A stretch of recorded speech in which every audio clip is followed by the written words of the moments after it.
ચૂંટણીને લઈને તૈયારીઓ પૂર્ણ થવાને આરે છે। બેલેટ યુનિટ અને કંટ્રોલ યુનિટનું ફર્સ્ટ લેવલ ચેકિંગ હાથ ધરાયું છે। અમદાવાદ શહેર અને જિલ્લાની તમામ બેઠકોને લઈને એફએલસી પ્રક્રિયા શરૂ। રાજકીય પક્ષોની હાજરીમાં બેલેટ યુનિટ અને કંટ્રોલ યુનિટને ક્લિયર કરવાની પ્રક્રિયા। અમદાવાદ મહાનગરપાલિકાની 192 બેઠકો માટે એફએલસી પૂર્ણ। 11,075 બેલેટ યુનિટ અને 5,450 કંટ્રોલ યુનિટનું ક્લિયરિંગ પૂર્ણ। જિલ્લા પંચાયતની 33 અને તાલુકા પંચાયતની 176 બેઠકો, 3300 બેલેટ યુનિટ અને 2,760 કંટ્રોલ યુનિટનું એફએલસી થશે। ઈવીએમનું ફર્સ્ટ લેવલ ચેકિંગ, જે શરૂઆતની પ્રક્રિયા કહેવાય છે, એ અંગે એન્જિનિયર્સ આવીને ક્લિયરિંગ પ્રોસેસ કરી રહ્યા છે, જેમાં ઈવીએમમાં રહેલા જૂના ડેટા ક્લિયર કરવામાં આવતો હોય છે।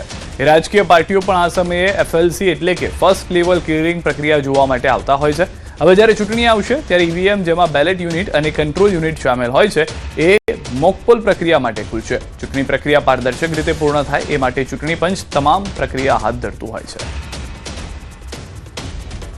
ઈવીએમનું, બેલેટ યુનિટ અને કંટ્રોલ યુનિટનું ફર્સ્ટ લેવલ ચેકિંગ બેલ એન્જિનિયરો મારફત હાથ ધરવામાં આવી રહ્યું છે। ફર્સ્ટ લેવલ ચેકિંગ હાથ ધરવાનું આયોજન હોય છે, એના ભાગરૂપે પહેલેથી જ તે પોલિટિકલ પાર્ટીઓને ઇન્ફોર્મ કરવામાં આવતી હોય છે અને તે અહીંયા ચેક કરવા પણ આવી શકતી હોય છે અને જોવા આવતી હોય છે કઈ રીતનું જે ડેટા હોય છે, જે જૂનો ડેટા એ ઇરેઝ કરવામાં આવે છે। જે કોઈ ડિફેક્ટિવ પીસ હોય તો એને અલગ રાખીને પાછા એના બેલ એન્જિનિયરો મારફત જ તે એમને રિપેર કરીને, અથવા તો રિપેર જો ન થઈ શકે એમ હોય તો પાછા બેંગ્લોર બેલ કંપનીમાં સુપ્રત કરવામાં આવતા હોય છે। ઐતિહાસિક કામનાથ મહાદેવ મંદિર નજીક આવેલો કામનાથ ડેમ હાલ ગંદકી અને મચ્છરોનું કેન્દ્ર બની ગયો છે। ડેમમાં ફેલાયેલી ગાંડીવેલ અને કચરાને કારણે સ્થાનિક રહીશો અને શ્રદ્ધાળુઓ ભારે પરેશાન બન્યા છે। કોંગ્રેસ દ્વારા પાલિકા તંત્ર પર બેદરકારીના આક્ષેપો કરવામાં આવ્યા છે અને સફાઈના નામે ઉઘરાવાતા વેરાના ઉપયોગ અંગે પ્રશ્નો ઉઠાવવામાં આવ્યા છે। સાંજના સમયે મચ્છરોના ઝુંડ અને અસહ્ય દુર્ગંધથી રોગચાળાની ભીતિ ફેલાઈ રહી છે। સ્થાનિકો અને મંદિરના પૂજારીઓએ અમરેલી નગરપાલિકા પાસે તાત્કાલિક સફાઈ કામગીરી હાથ ધરવાની માંગ કરી છે।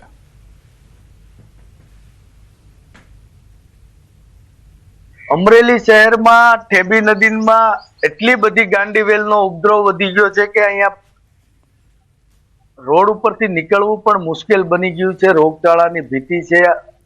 ટાઇફોઇડ ને ડેન્ગ્યુ જેવા જીવલેણ હુમલાઓ જેમ મચ્છરોના થઈ રહ્યા છે, એવી જ પરિસ્થિતિમાં અમરેલી શહેરની જનતા પસાર થઈ રહી છે। અહીંયા વર્ષો પહેલા કામનાથ ડેમમાં નાના નાના ભૂલકાઓને રમવા માટેનું એક રળિયામણું સ્થળ હતું, આજે તાળા લાગી ગયા છે। સાંજના સમયે જો કે 5 થી 6 ના ગાળામાં, 6 થી 7 ના ગાળામાં જો નીચેના પુલ ઉપરથી જો અમે પસાર થાય તો મચ્છરોના એટલા ઝુંડ, એટલે ઘેરા ને ઘેરા આવે કે તમારી આંખ તો હું મોઢું ખોલો તો મોઢામાં 10-12 મચ્છર ઘરી જાય અને લોકોને એટલી હાલાકી ભોગવવી પડે છે। અને બીજા નંબરમાં આ ગાંડીવેલની હિસાબે કચરો, આ તે મરેલ જાનવર હોય એ અહીંયા ફેંકી જાય, એની હિસાબે દુર્ગંધે એટલી આવતી હોય છે દિવસ દરમિયાન। અને આ કામનાથ મહાદેવ મંદિરનું પટાંગણ અને એટલું બધું રમણીય હતું અને કે રાતે અહીંયા બધા હાલવા આવતા, બેસતા, એની બદલે 5 થી 7 વાગ્યા પછી અહીંયા તમે બેસી ન શકો। કામનાથ મંદિરે તમે આવો ત્યારે તમને એટલા બધા મુશ્કેલીમાં પસાર થવું પડે કે તમે વાત કરો તો કે મુશ્કેલી શું કે આજના સમયમાં વર્ષોથી કામનાથ મહાદેવ મંદિરના ડેમની અંદર જે પ્રજાના ઓલાથી સરસ મજાનું તળાવ બનાવેલું છે, એની અંદર અત્યારે ટોટલ ગાંડીવેલનું સામ્રાજ્ય છે। જે ગાંડીવેલ અતિશય મચ્છર માણસોના ભોગ લે છે, ઢોર ઢાખર કૂતરા બધું એની અંદર જ પધરાવવામાં આવે છે। સુલિયાતમાં વીજ પુરવઠો ખોરવાતા 5 દિવસથી અંધારપટ છવાયો છે। સુલિયાત ગામના 4 ફળિયામાં વીજ પુરવઠો ખોરવાતા સ્થાનિકો ત્રાહિમામ પુકારી ઉઠ્યા છે। વીજ પુરવઠો બંધ રહેતા પીવાના પાણી સહિતની રોજિંદી જરૂરિયાતો માટે પણ ગ્રામજનોએ હાલાકી વેઠવાનો વારો આવ્યો છે। સ્થાનિકોનો આક્ષેપ છે કે અનેક રજૂઆતો કરવા છતાં તંત્રના પેટનું પાણી હલતું નથી। બોર્ડની પરીક્ષા સમયે જ વીજ પુરવઠો ખોરવાતા વિદ્યાર્થીઓને અભ્યાસ કરવામાં મુશ્કેલી પડે છે। રાત્રિના સમયે અંધારપટ હોવાથી વિદ્યાર્થીઓ વાંચી શકતા નથી, જેની સીધી અસર તેમના પરિણામ પર પડવાની ભીતિ સેવાઈ રહી છે।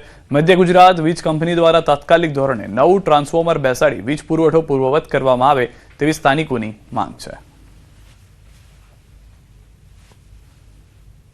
છોકરાનો હસવા લખવાનું હોય પછી અમારે લાઇટ રહેતું જ નહીં પૂછું તો અમને વાયર બી નવા નાખેલો હોય તો નાખેલો, થોંભલો પડી ગયો કોતરડામાં તે કોતરમાં તે નવો થોંભલો નાખેલો હોય તો નાખેલો, અને અમને ની લાઇટની સગવડ કરી આલે તો તમને સાહેબ હાથ જોડીને વિનંતી કરીએ કે તમારે આ લાઇટની લાઈન કાઢી જ લેજો, એટલે અમારે કોઈ દખો મળે નહીં તમને અઠવાડિયાને 15 દાડે। એટલે અમને ડીપી લાઈન નાખેલો તો તમારી ઘણી સારી વાત છે. અમારે અઠવાડિયાનું લાઇટ નથી. અમારે બોર્ડની એક્ઝામ ટેકે આવી ગઈ. 27 તારીખે બોર્ડની એક્ઝામ છે. આખો દિવસ શાળામાં રહું, સાંજે આવું તો લેસન કેવી રીતે કરાવું? અંધારામાં માસ્તરો લેસન આપે છે અને મારે અંધારામાં કેવી રીતે કરવાનું? દૂર ગામ જવાનું, પાણી લાવવાનું, લેસન કરું યા પાણી લાવું, અમારે ઠેક જવાનું પાણી ભરવા, અને અમને માસ્તરો લેસન આપે કેવી રીતે અમારે કરવાનું? અમારે અઠવાડિયાનું લાઇટ નથી, અંધારામાં કેવી રીતે વાંચવાનું? અમારે પુલ ઉપર વાયર શોર્ટ સર્કિટથી બળી ગયો છે.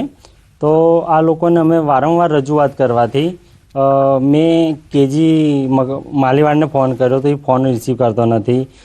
હરેશ તાવિયાડને ફોન કર્યો તો એ એમ કે હું બીજે કામે છું. પાંડોળ સાહેબને વિક્રમને ફોન કર્યો તો એ બી કહે છે કે હું સંતરામપુર બાજુ જયેલો છે, તમે ઓફિસમાં જાણ કરો. ઓફિસમાં 2-3 વાર જાણ કરી તો ઓફિસવાળા કહે છે મેં એમને આપી દીધી છે કમ્પ્લેન, એ કરી દે છે.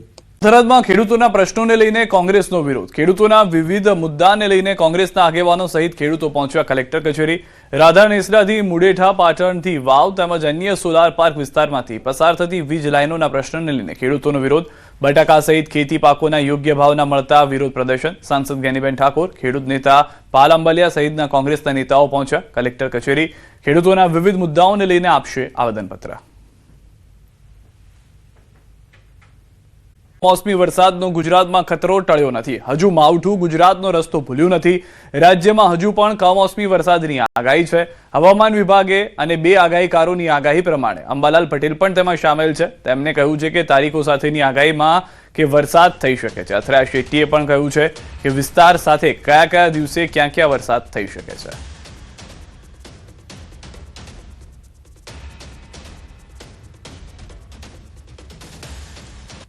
एक ट्रैप परसिस्ट कर रहा है साउथ इंटीरियर कर्नाटक से लेकर मराठवाड़ा तक, वो 0.9 किलोमीटर अबव मीन सी लेवल में ये परसिस्ट कर रहे हैं. ये दो सिनेप्टिक सिचुएशंस के कारण गुजरात रीजन और सौराष्ट्र कच्छ में लाइट रेन विथ थंडरस्टॉर्म का पूर्वानुमान दिया गया है. इसमें मेनली जो डिस्ट्रिक्ट आ रहा है सौराष्ट्र कच्छ में कच्छ, द्वारका, मोरबी, जामनगर, राजकोट, पोरबंदर और जूनागढ़, और गुजरात रीजन में बनासकांठा, साबरकांठा, अरावली, माहिसागर, नर्मदा और तापी के लिए दिया गया है.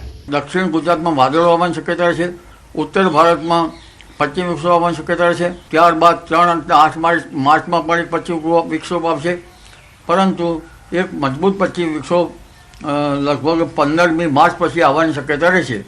એટલે એક પછી એક આવતા પશ્ચિમ વિક્ષોભમાં હવામાનને પલટાના કારણે ઊભા કૃષિ પાકોમાં રોગ ના હોય તેને કૃષિભાઈઓએ લગભગ સતર્કતા રાખી અને પવનની ગતિથી ઘઉં જેવો પાક પડી ન જાય તેની સતર્કતા રાખવી જોઈએ. ये शनिवार तक ऐसे ही मौसम बना रहेगा, यानी कि बेमौसम बारिश लगभग गुजरात के कोई भी इलाके में देखने मिल सकती है. लेकिन इसके मैं अगर और बात करूं तो लगभग 25 तारीख तक जो सौराष्ट्र के इलाके हैं और उत्तर मध्य गुजरात के जो इलाके हैं और खासकर अहमदाबाद के आसपास, वडोदरा, इन इलाकों में सबसे ज़्यादा संभावना है बेमौसम बारिश की. और 25 से 28 फरवरी के बीच में जो सौराष्ट्र के तटीय इलाके हैं और जो दक्षिण गुजरात के इलाके हैं, इन इलाकों में सबसे ज़्यादा संभावना है.